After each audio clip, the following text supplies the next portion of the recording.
Assalamualaikum warahmatullahi wabarakatuh. Selamat datang kembali di channel saya, Egy Gunawan.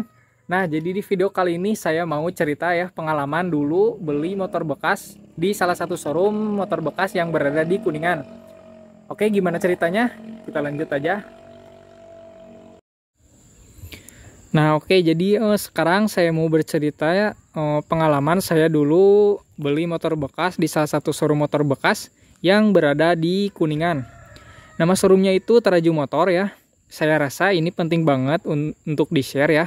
Buat jadi pembelajaran, bahan pembelajaran buat saya sendiri maupun kamu yang nonton. Sebelum masuk ke ceritanya, saya akan membuat beberapa disclaimer terlebih dahulu.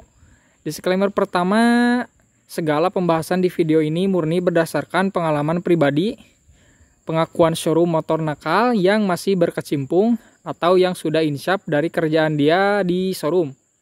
Hingga beberapa korban sama seperti saya, sehingga belum tentu mengcover semua kasus kenakalan showroom motor bekas yang ada. Jika kamu memiliki pengalaman terkait showroom motor bekas yang nakal, silahkan bagikan cerita kamu di kolom komentar untuk menjadi bahan pembelajaran buat saya dan penonton yang lain.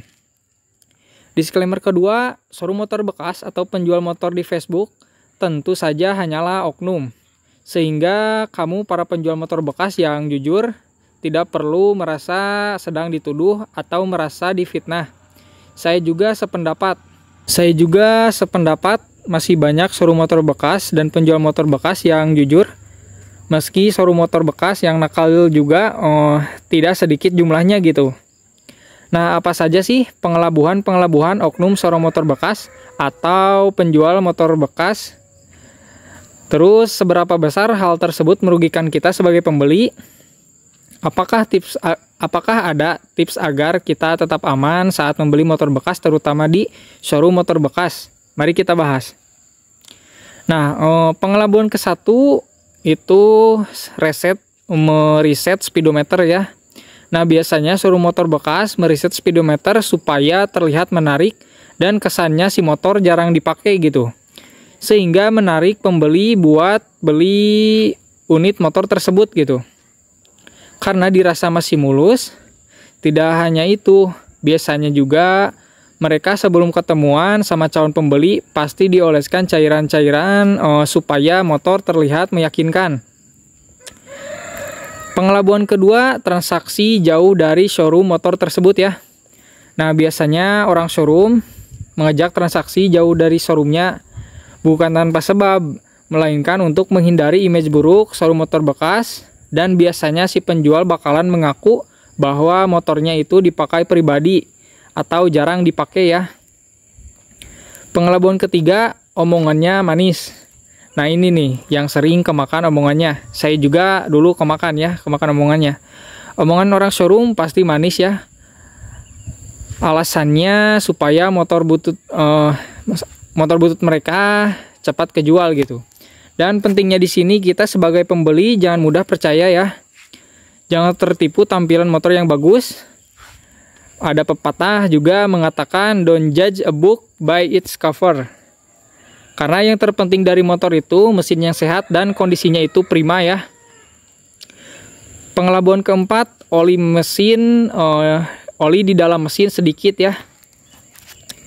Nah, biasanya penjual-penjual motor showroom atau di Facebook juga ya memasukkan oli sedikit bukan tanpa alasan ya. Melainkan untuk menghindari asap putih ketika di test ride sama si pembeli. Dan biasanya kalau udah dibeli itu sampai rumah terus diganti oli, baru tuh motornya ngebul asap putih.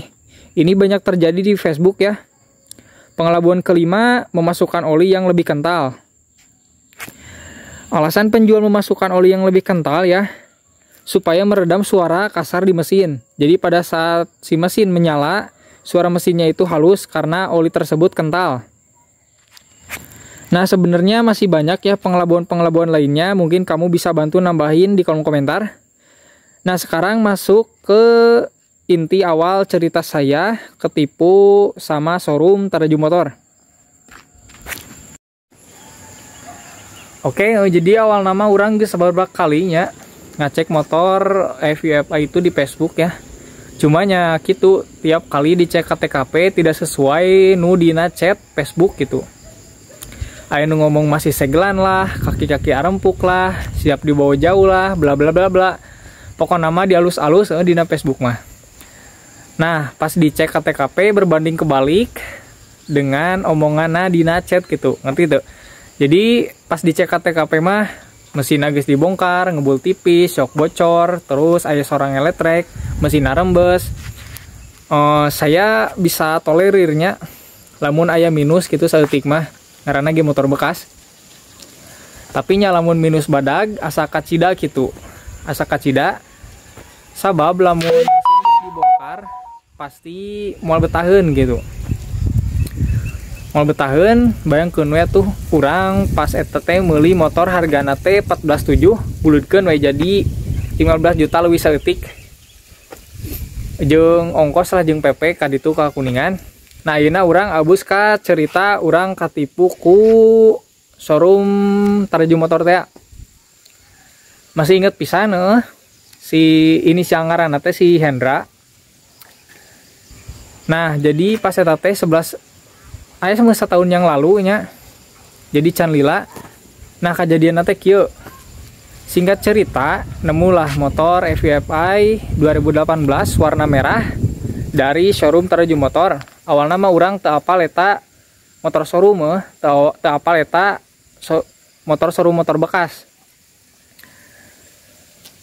Da si Hendra ngaku nama pas kereta teh pemakaian sehari-hari. Nah, tidinya lanjutlah negonya. Lanjut nego, terus diskusi, akhirnya deal-dealan lah di harga 14.7 nya. Nah, orang mikir tidinya oke lah hargana mahal ge meureun sepadan jeung kondisi motorna nu mulus. Nah, pikiran orang kitunya pas eta teh.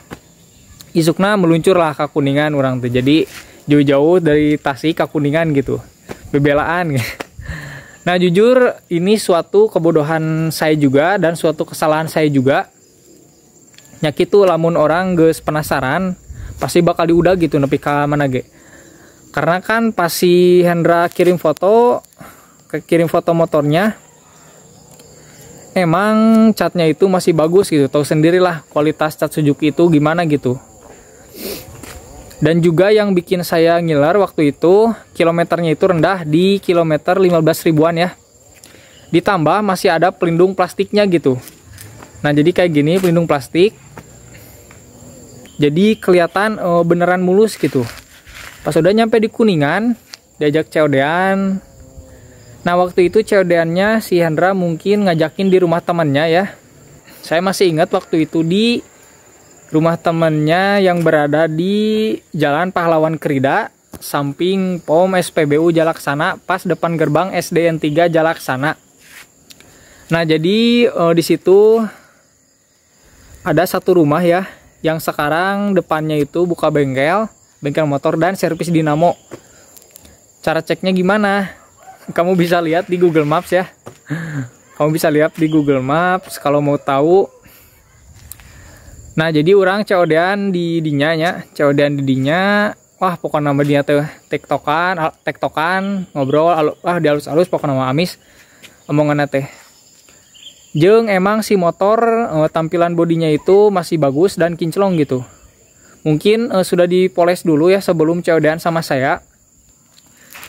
Nah, urang tidinya kamakan ke omonganana, ku urang dicobaan motorna pas awalan mah da emang ngeunaheun gitu, enakeun motorna teh pas awalan mah. Akhirnya saya beli nyampe rumah. Baru tuh ada suara krecek-krecek, pokoknya elektrik lah suaranya teh. 1 minggu kemudian ya, 1 minggu saya pakai, pulang pergi kerja baru tuh kerasa banyak problem muncul seperti mesin gak enak, ngelitik parah, radiator bocor, oli mesin rembes, dan lain-lain. Nah, untuk luarannya sih bagus gitu, tapi dalamannya itu kacau ya. Jadi ibarat beli kucing dalam karung gitu. Nah, jujur saya orang awam soal otomotif dan permotoran gitu. Salahnya di sini saya waktu itu gak sama orang bengkel gitu, gak sama orang yang tahu tentang kondisi motor gitu. Alhasil di situ saya ketipu ya, pas dicek ternyata mesinnya itu udah dibongkar ya. Sebenarnya kalau tahu itu motor dari showroom nggak akan saya beli gitu tadinya. Cuma si Hendra gitu, pinter gitu. COD-annya jauh dari showroom Teraju Motor itu. COD-annya itu di tempat tadi ya. Di tempat Pahlawan Krida ya, Jalan Pahlawan Krida, samping pom bensin SPBU Jalaksana, depan STN 3 Jalaksana, pas ya. Nah terus setelah satu minggu kemudian saya komplain tentang kendala motor. Jadi saya jauh-jauh ke Kuningan waktu itu ya. Pas udah nyampe sana, si Hendra dan temennya malah menuduh saya yang sudah membongkar mesin gitu. Parah sih. Udah mau ketipu terus dituduh gitu. Padahal saya belum pernah ke bengkel ya, sama sekali. Motor juga baru seminggu ya saya pakai pulang pergi kerja. Nah terus dari situ siapa yang gak kesel gitu, udah mau ketipu terus dituduh deh. Jadi kayak lempar batu sembunyi tangan gitu. Ya udahlah, dari situ saya pulang lagi ke rumah ya. Pas di rumah dalam minggu kedua saya gak enak hati ya, dan jadi beban pikiran saya juga gitu. Akhirnya saya pikir-pikir matang-matang ya, saya tanya lagi ke Sendra, kalau dikembaliin lagi ke showroom Teraju Motor berapa? Nah di situ Sendra jawab ya, 10.500.000 katanya. Anjir, saya di sana kaget ya. Karena jarak 2 minggu hilangnya 4.500.000 gitu. Saya pikir-pikir lagi ya waktu itu. Pas minggu ketiga saya tanya lagi, harganya berapa cete. Dari situ turun lagi ya ke 10 juta pas. Anjir, di situ saya greget, kesal juga gitu. Setelah banyak pertimbangan ya waktu itu saya balikin lagi ke sana dengan harga 10 juta gitu, karena si Hendra waktu itu gak mau kalau di atas 12 mah gak mau katanya. Disitulah saya rugi 5 juta dalam waktu 1 bulan ya. Nah terus mungkin itu ya cara buat showroom dapetin uang yang menurut saya itu gak fair lah, licik. Nah jadi itu pengalaman saya ketipu beli motor yang gak sengaja beli motor bekas. Nah kesimpulan yang bisa kita ambil adalah yang pertama, poin pertama, jangan terburu-buru ya kalau beli motor.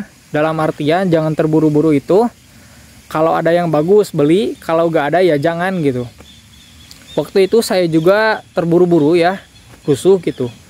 Itu kesalahannya. Poin kedua, nah kalau gak paham motor seperti saya ya, diwajibkan bawa orang bengkel atau orang yang paham tentang kondisi motor gitu, agar tidak tertipu. Karena beli motor di showroom motor bekas ataupun motor bekas itu kayak beli kucing dalam karung gitu, jadi gak kelihatan dalemannya. Apalagi beli di showroom motor bekas, tahu sendiri orang showroom itu paling pinter buat ngakalin motornya. Poin ketiga, belilah di perorangan ya, jangan di showroom bekas, karena lebih aman. Kenapa lebih aman? Karena motor di showroom bekas itu kebanyakan motor hasil lelangan ya. Jadi gak tahu backstory-nya, gak jelas gitu. Dulunya dipakai apa, yang pakai siapa, hari-harinya gimana gitu. Jadi kita kan gak tahu gitu. Nah kalau berdiri di perorangan, seenggaknya kita bisa nanya ya ke yang punya. Jadi jelas backstory-nya. Dan juga biasanya kan dipakai sehari-hari, jadi kalau ada kerusakan sedikit itu pasti diberesin lah sama si yang punya gitu. Nah jadi itu ya, semoga kamu bisa ambil pelajarannya ya. Jangan ada lagi lah ketipu-ketipu sama showroom-showroom motor bekas ataupun perorangan gitu.